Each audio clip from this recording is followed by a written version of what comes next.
White's 2 pieces up, yes, but I've got 2 pawns for it, and this horrible pin. I can win back the exchange.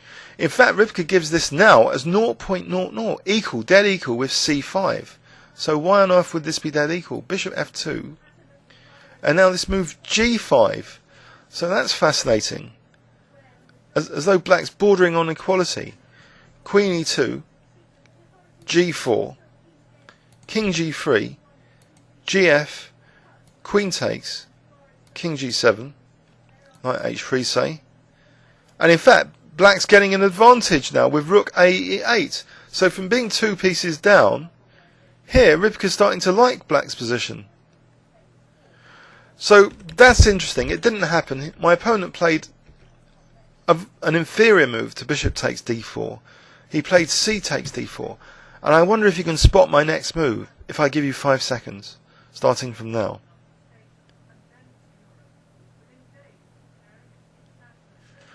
Okay. I played queen takes e3. So the rook can't move anything. So that pin was exploited now just to win 1 piece back. And I'm more reassured now about my position. I'm only a piece down. I've still got this nasty pin. So he plays knight g1. And like Rybka suggested in that sub-variation, I thought, this pawn could be a good resource to try and exploit this pin. Usually it's a good idea to see if you can find a way to celebrate a pin instead of execute the advantage of the pin immediately. Sometimes you can just put even more pressure on the pin. And here, I found the move g5. There's actually a more technically correct continuation. According to Rybka, check, king f2, bishop takes f3, knight takes, rook takes, just winning the queen on this skewer, on this f-file skewer. But I didn't calculate that. I just thought I thought g5 was quite tasty, so I played it. My opponent now played king g3, and I played rook takes f3, not blowing any advantage with that move. Just about the same as apparently bishop takes f3 is slightly better, but I'm still a big advantage now according to Rybka. Three pawns up. Rook f8. It's difficult for white to wriggle out of this pin on f3. He plays bishop e2, and I just play this natural check. He plays king f2, and now I get my pawn in to exploit this pin again to try and regain my piece.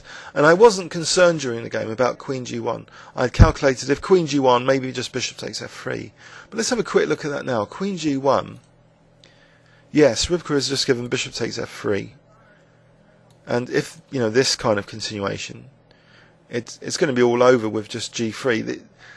The rook can now also come in like this, maybe if needed. So here, actually g2, queen g4, queen f2, they're all strong moves. So this ending's actually better for me. In fact, after queen f2, this kind of continuation, I might have just a winning rook and pawn ending. But in the game, he actually played queen d3, and I thought, yeah, there's the threat of queen g6, why not do something about it? So I played the move bishop e4.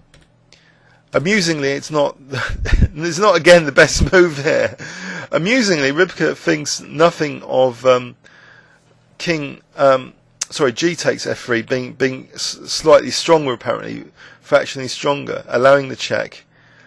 But anyway, so bishop e4 is a good move as well. So it gains a valuable tempo. And the opponent played a disastrous queen move now, queen e3. I wonder if you can spot the last move in this game. So I'll give you 5 seconds starting from now. What move did I play?